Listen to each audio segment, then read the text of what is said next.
Retail investors जो है direct invest करें या म्यूचुअल फंड्स के थ्रू इन्वेस्ट करें, ह्यूज पैनिक में है। अभी आपको पता नहीं चल रहा क्योंकि आपके पास फीडबैक नहीं जाता। मेरे पास फीडबैक आता है, इसलिए मुझे पता है कितने ज्यादा पैनिक में। Through comments, through direct messages, जो कि फेसबुक पे भी आता है और जो जुड़े हुए हैं साथ वो लोग व्हाट्सएप पे भी करते हैं। तो बेहतरीन तरीके का जो पैनिक है वो लोगों के बीच में मचा हुआ है। बहुत ज्यादा डरे हुए हैं लोग। कई लोग म्यूचुअल फंड्स को पूरी तरीके से एग्जिट कर चुके हैं, कई लोग डेट के अंदर शिफ्ट हो चुके हैं, कई लोग एफडी के अंदर शिफ्ट हो चुके हैं। तो अलग अलग लोग जो है अलग अलग की चीजें कर रहे हैं, लेकिन इक्विटी से लोग यहाँ पे भाग रहे हैं। देखिए, मैं जो समझाना चाह रहा हूँ वो समझना, क्योंकि नहीं समझोगे तो दिक्कत वाली चीज यहाँ पे हो जाएगी। समझो इस चीज को जो मैं समझाना चाह रहा हूँ, पूरा देखना वीडियो। बहुत इंफॉर्मेशन है वीडियो के अंदर, नॉलेजेबल वीडियो है। पूरा नहीं देखोगे खुद का नुकसान करोगे। तो ये फंड्स इंडिया का डेटा है, रिपोर्ट है लास्ट 46 ईयर्स का। एंड पिछले 46 ईयर्स में से 37 ईयर्स जो रहे हैं, वो जो हमारा इंडेक्स है, मेन इंडेक्स, वो पॉजिटिव में रहा है पिछले 46 ईयर्स में से 37 ईयर्स। अब आप कहोगे कि पहले का माहौल अभी जैसा माहौल है वैसा नहीं था, पहले का माहौल अच्छा हुआ करता था, अभी का माहौल खराब है। तो देखिए, ऐसी बात नहीं है। पहले के जो माहौल है, अभी का जो माहौल है, उससे बद से बदतर माहौल से भारत जो है पीछे गुजर चुका है।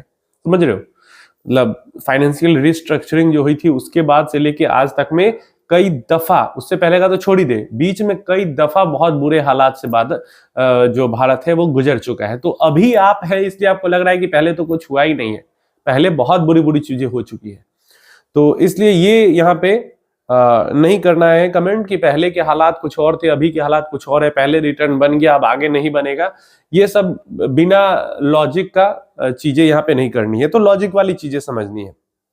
तो लास्ट जो निगेटिव ईयर था ना, एक्चुअल में निगेटिव, जहां पे जनवरी में अगर किसी ने पैसा इन्वेस्ट किया हो 1 जनवरी को, तो 31 दिसंबर को उसका पैसा निगेटिव में रहा हो, लास्ट वो 2015 में हुआ था। 2015 के बाद कभी ऐसा नहीं हुआ है। इवन पिछले 2 साल की जब हम बात करते हैं, हम नहीं आप लोग बात करते हैं कि रिटर्न्स नहीं बने हैं, तो कुछ ना कुछ आपने उल्टा सीधा काम किया है, तभी पिछले 2 साल में आपके रिटर्न्स नहीं बने हैं। ऊपर में खरीदना, नीचे में रोक देना एसआईपी, या पूरा स्मॉल कैप में रखना, देन स्मॉल कैप का केस चेंज हो जाता है। पता है आपको, होराइजन बहुत लंबा हो जाता है, स्मॉल कैप का केस चेंज हो जाता है। तो कुछ ना कुछ आपने उल्टा सीधा किया, इसलिए आपके रिटर्न्स 2 साल के बावजूद में निगेटिव में है। यहाँ पे अगर एक सिंपल हम इंडेक्स की भी बात कर रहे हैं ना, पिछले साल 2025 की जो हम बात करते हैं, जहां पे पूरा त्राहिमाम मचा हुआ था। 1 जनवरी को किसी ने इन्वेस्ट किया 100 रुपए, तो 31 दिसंबर को उसके पास 109 रुपए थे। 9% का रिटर्न उसको मिला है।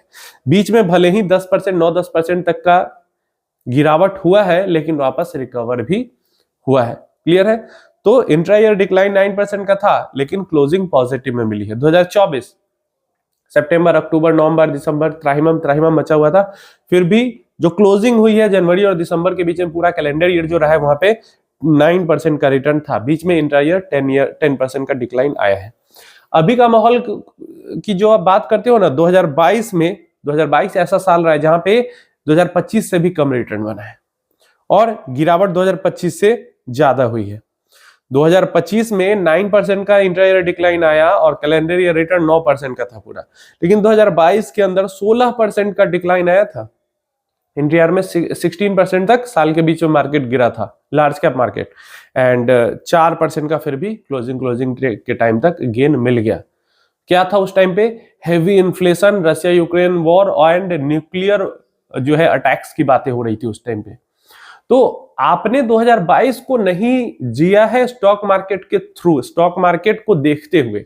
आप 2023 में आए हो, आप 2024 में आए हो, इसलिए आपको लग रहा है कि बस दुनिया खत्म होने वाली है, 2026 में स्टॉक मार्केट खत्म होने वाला है। नहीं तो आप अगर 2021 में आए रहते ना, तो आपको 2022 भी वैसा ही फील होता जैसा आपको अभी 2025 फील हुआ या 26 फील हुआ है। जबकि अभी जो गिरावट हुई है परसेंटेज टर्म्स में, उससे ज्यादा गिरावट 2022 में हुई थी, और कैलेंडर ईयर में रिटर्न भी 2022 में कम बने थे। फिर भी 2022 सबको ही भूल चुके हैं, अभी की गिरावट सब किसी को याद है। चलिए, 2022 में 4% रिटर्न बना था। उससे पहले के 21, 20, 19 ये 3 साल बहुत अच्छे थे, लेकिन फिर जब हम आते हैं 2018 के अंदर, तो वहां पे 7% का ही कैलेंडर ईयर रिटर्न था, और डिक्लाइन जो था वो 14% तक था। तो जो साल 2025 रहा है उससे बुरा साल 2018 का भी था।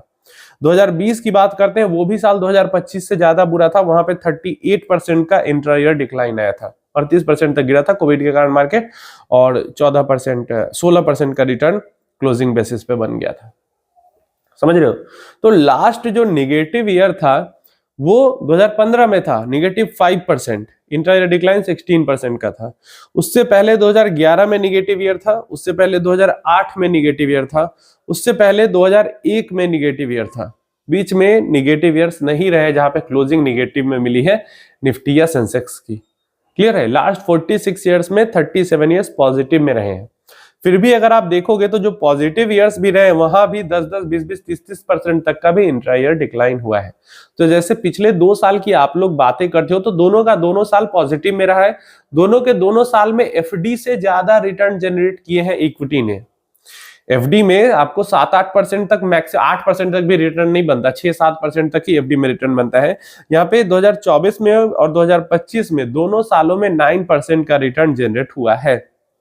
लेकिन दिक्कत क्या है कि ये सीधा रिटर्न नहीं जनरेट हुआ, ये वॉलेटिलिटी के साथ जनरेट हुआ। पहला दिक्कत तो ये है जिसके कारण इन्वेस्टर्स परेशान है कि ये वॉलेटिलिटी के साथ रिटर्न जनरेट हुआ तो पता भी नहीं चलता कि 8-9-10% रिटर्न बना है।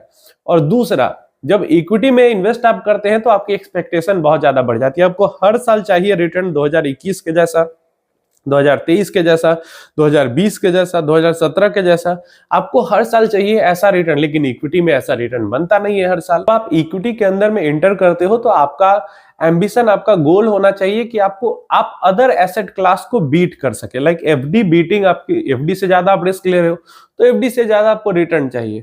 क्या आपको गोल्ड से ज्यादा रिटर्न चाहिए, आपको बॉन्ड्स वगैरह से ज्यादा रिटर्न चाहिए। जब आप ज्यादा रिस्क ले रहे हो तो आपको ज्यादा रिटर्न चाहिए। तो अगर आपको 12% भी रिटर्न मिल रहा है तो उससे ज्यादा ही रिटर्न मिल रहा है। आपको अगर 9-10% भी रिटर्न मिल रहा है तो उससे ज्यादा ही रिटर्न मिल रहा है। क्लियर है? हमेशा हर साल 20% ही रिटर्न मिले ये पॉसिबल नहीं है। लेकिन खेल वही हो जाता है एक्सपेक्टेशन का। अभी की डेट में अगर हम बात करते हैं तो आपको लग रहा है दुनिया खत्म होने वाली है, 50 तरीके की परेशानी है। तो मार्केट के अंदर में हर टाइम पे किसी न किसी, मार्केट के किसी एक पार्ट के अंदर तो हमेशा परेशानी रहेगी, किसी एक सेक्टर के अंदर हमेशा परेशानी रहेगी। आईटी सेक्टर बड़ा सेक्टर है इसलिए उसकी परेशानी हमें बड़ी दिख रही है अभी के टाइम पे। फाइनेंशियल सेक्टर के अंदर परेशानी आएगी तो बहुत बड़ी परेशानी दिखेगी। 2008 में बहुत बड़ी दिखी थी ना। अभी भी हमारे मेजर इंडेक्स, हमारे निफ्टी 50 का ऑलमोस्ट 30% से ऊपर जो वेटेज है वो फाइनेंशियल सेक्टर का। तो फाइनेंशियल सेक्टर में परेशानी आएगी तो बहुत बुरी दिखेगी। कोई छोटा सेक्टर है, मीडिया सेक्टर के अंदर परेशानी आती है तो उतना बड़ा नहीं दिखता, उतना दिक्कत नहीं होता। क्यों नहीं होता? क्योंकि वो छोटा सेक्टर है। तो वही चीज है, फार्मा के अंदर परेशानी आएगी तो हमें बड़ा परेशानी दिखेगा। तो वही चीज होती है कि आपको अभी जो सेक्टर परेशान है, परेशानी हमेशा मार्केट में होती है, लेकिन अभी जो जिस सेक्टर के अंदर परेशानी है वो सेक्टर बड़ा एक्सपोजर वाला सेक्टर है। इस कारण हमें परेशानी ज्यादा दिख रही है। और ये परेशानी होती है और परेशानी ठीक भी होती है। कब होगी, कैसे होगी, ये हमें नहीं पता, लेकिन हो जाती है। Stock market, equity market, economy इसी तरीके से काम ही करती है। तो ये लास्ट 46 ईयर का डेटा मैं दिखा रहा हूं ना। अगर हम परेशानी की ही बात करते हैं, यहां से पीछे की तरफ ही चलते हैं, तो अभी 2024 सितंबर के बाद अभी जो परेशानी चल रही है वो चल ही रही है, जिसके अंदर बहुत सारे वॉर वगैरह एंड ट्रम्प का टैरिफ, ये सब मेजर परेशानी ट्रम्प टैरिफ ने खड़ा किया। उसके पहले 2022 high inflation, Russia Ukraine war के कारण परेशानी, 2020 कोविड के कारण परेशानी, ये 2017-18 का जो टाइम पीरियड था, 17 के आसपास चाइना अमेरिका के बीच ट्रेड वॉर चल रहा था और अलग अलग की चीजें, डिमोनेटाइजेशन, जीएसटी, ये सब चीजें आई तो उस कारण बहुत सारी परेशानी वहां पे डेवलप हुई। बट फिर भी मार्केट चला ना, मार्केट रुक गया, मार्केट डेड हो गया। डिमोनेटाइजेशन के कारण कितनी ज्यादा आप उस टाइम पे इन्वेस्टेड होते मार्केट के अंदर, कितना ज्यादा परेशान होते। जीएसटी जब इंट्रोड्यूस हुआ था कितना ज्यादा परेशानी होती, नहीं हुआ। 2014 में सरकार बदली थी, उससे पहले अगर आप 2008 के अंदर भी आते हैं तो भयंकर क्राइसिस 2008 के अंदर। 2008 के अंदर फाइनेंशियल आईटी क्राइसिस को लेके हम इतना ज्यादा भी परेशान है फाइनेंशियल, जबकि उस तरीके की क्राइसिस नहीं। जब एआई बबल बस्ट होगा तो आपको दिखेगा कि असल क्राइसिस कैसा होता है। 2008 की जो फाइनेंशियल क्राइसिस थी तभी तो भाग गए ना, 80-90% इन्वेस्टर भाग गए, वापस से धीरे धीरे करके मार्केट खड़ा होना शुरू हुआ, क्योंकि झेल नहीं पाते इन्वेस्टर इस तरह की चीजें। और जो झेल जाता है वो बड़ा पैसा जो भी अभी जो बिग इन्वेस्टर्स हैं, बिग शॉट्स हैं, वो सब 90s के टाइम के इन्वेस्टर हैं। अब 1990, 95, 2000 के टाइम से जो इन्वेस्टेड रह गया आज तक, उसका तो बड़ा पैसा बन ही जाएगा, लेकिन कितने बुरे फेजेस झेल के वो इन्वेस्टेड रहा ये भी तो देखो। 2000 के टाइम पे जो क्रैश आया था, कितना भयंकर क्रैश आया था। लाइक 1990 से लेके और 2000 तक तो हर 2 साल पे बड़ा बड़ा क्रैश आ रहा था लगभग। तो जिसने उस चीज को झेला उसको मार्केट ने रिवॉर्ड किया, उसको लाइफ ने रिवॉर्ड किया, मार्केट छोड़ो। तो वही चीज है कि अगर आप नहीं झेलोगे, झेलना तो होगा, बड़ा पैसा बनाना है तो, और अगर नहीं झेल सकते तो आपका बड़ा पैसा बनेगा भी नहीं। फिर वो जैसा एफडी वाली चीज है और डेट वाली चीज है, उसी के साथ आपको बना रहना पड़ेगा। मोटिव मेरा बस एक ही है कि जो चल रहा है मार्केट के अंदर उस चीज की आपको जानकारी हो, आपको पता हो कि क्या कैसे क्या हो रहा है, और आप हमेशा मोटिवेटेड रहिए अपने इन्वेस्टमेंट को लेके कि कोई नई चीज मार्केट के अंदर नहीं हो रही है, ये हमेशा से होती आ रही है, आज भी हो रही है और आगे भी होती रहेगी। परेशान होइएगा तो बस अपना नुकसान कीजिएगा। उम्मीद है डेटा इंफॉर्मेशन हेल्पफुल लगा होगा। वीडियो को शेयर करना, जो लोग भी परेशान है उनके साथ शेयर करो, उनको बताओ, समझाओ कि ये चीजें हमेशा से होती रही है और आगे भी होती रहेंगी। और ऐसे ही शॉर्ट टर्म में इतनी ही वॉलेटाइल मार्केट दिखती है, लॉन्ग टर्म में वो कर्व दिखता है ऊपर की तरफ।